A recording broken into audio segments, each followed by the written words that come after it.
Hello everyone, Palworld Terraria is officially out, and so with that being said, there is a new dungeon for the collaboration.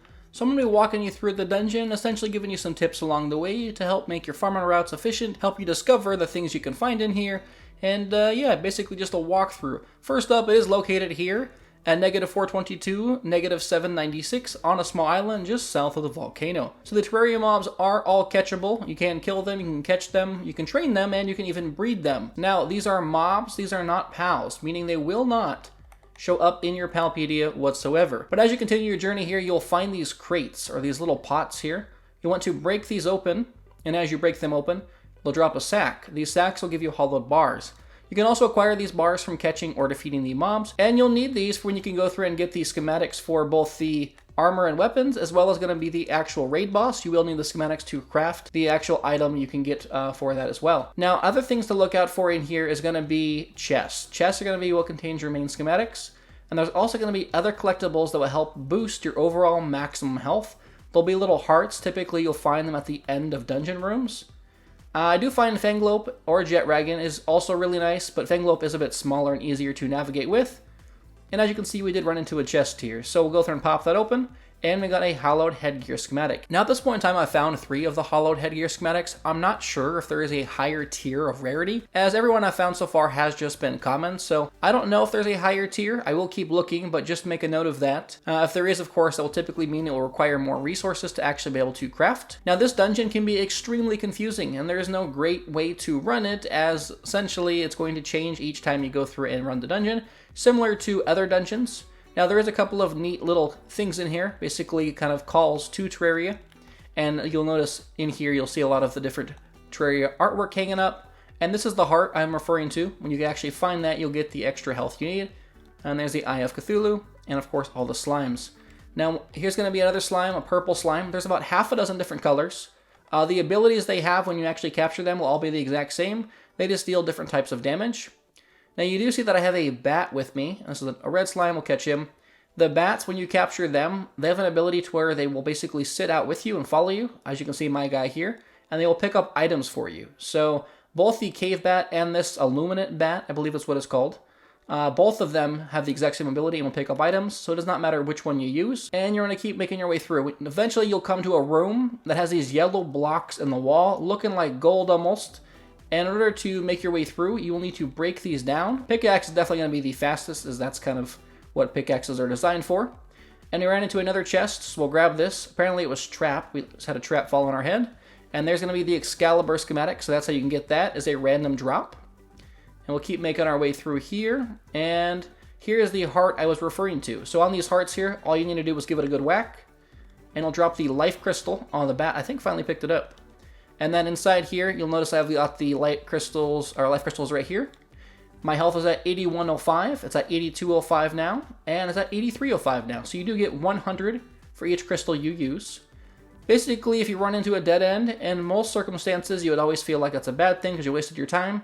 But pretty much every dead end here tends to either have a chest or one of the heart crystals. At a certain point in time, though, I'm sure your health will get capped, so they may stop being of value later on. Not sure how much they sell for, I haven't tried that yet. Oh yay, these guys, rainbow slimes. They seem to be rare, as I've ran this about half a dozen times, and I have not seen them yet.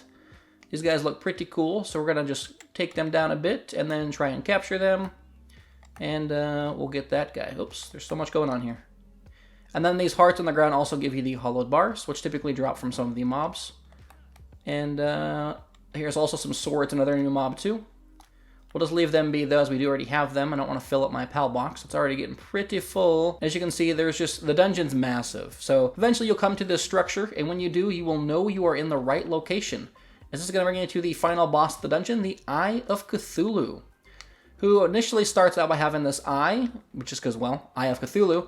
But when you do get it down to about half health, I believe, I think it's half health, it will actually change over to the scary looking mouth. Doesn't really matter though. You can, if you're kind of in the late game already, it'll be super easy. Walk in the park. This boss is not hard. It's not a super challenging dungeon, and it did just bonk us in the head. Oh, it's flying around. Let's just throw a ball and call it a day. And we should capture that. As soon as you do, the force field at the end will go down, just like it does in other dungeons. And we got the Eye of Cthulhu mask. I think this is a random drop because I did not get this before. So we'll go through and we can equip that. And as you can see, defense 385. The defense on this was 350, so not too bad. It does look pretty cool. And then you do get 2 final chests at the end of the dungeon. So you got the Night Glow schematic, the Celestial Sigil schematic, and then the Heat-resistant undershirt. So taking a look at those, these are the sigils you will need to actually do the raid with the Moonlord boss. We do have the Excalibur schematic, so we'll bring that back and see if we are able to craft it. We do have the Night Glow schematic, which is actually another one of the weapons as well. So we got 2 different weapons in one run, not too shabby. But overall, yeah, that's going to be how you run the dungeon. I'll take you back to the base, though. If we have what we need to craft Excalibur or the Night Glow, I'll show it off. Alright, so we made it back to the base here, and you can actually craft these items with the production assembly line, too. You don't need the newest assembly line. As you can see, Excalibur only needs 25 hollowed bars, which is super cheap considering how many you get through doing the dungeons. We'll grab that. And then in regards to the other 2, they're equally as cheap, so definitely not a concern. Go through and grab the Night Glow. Anubis will finish that real quick. And lastly, we can go through and actually make our helmet piece as well, the hollowed headgear, even though I probably will not be taking off this eyeball, because, yeah, I like it. That's pretty cool. But let's go through and just take a quick look. I'll show you these here, so we'll just throw this on. Yeah, nope, back to the eyeball. That's way cooler. Alright, I went through and I returned to the dungeon, so let's see what these things do. If we just hold it up, it shoots out a bunch of lights, and it's tracking. Wow, okay, that's pretty cool. It doesn't do an insane amount of damage, but if there's an upgraded version of this, I feel like this would just completely tear through maybe even things like the oil rig. I bet you that'd be too overpowered, though. Yeah, so that looked pretty cool. Let's go find some more pals, and we'll break out Excalibur. All right, another one here. Let's just see if I lock on with this, what happens. Nothing different. All right. So let's go through and bust out Excalibur. And, oh wow, that actually does a pretty good amount of damage. I like that. Let's go find, let's get it to the end of the dungeon, and we'll just use it on the IF Cthulhu and see how well it does in comparison to my gun. Now, on the way to the boss, I did stumble upon an area that has a booby trap with arrows and 2 additional chests. I'm going to just grab those. We got another Excalibur schematic. Let's see if it's basic.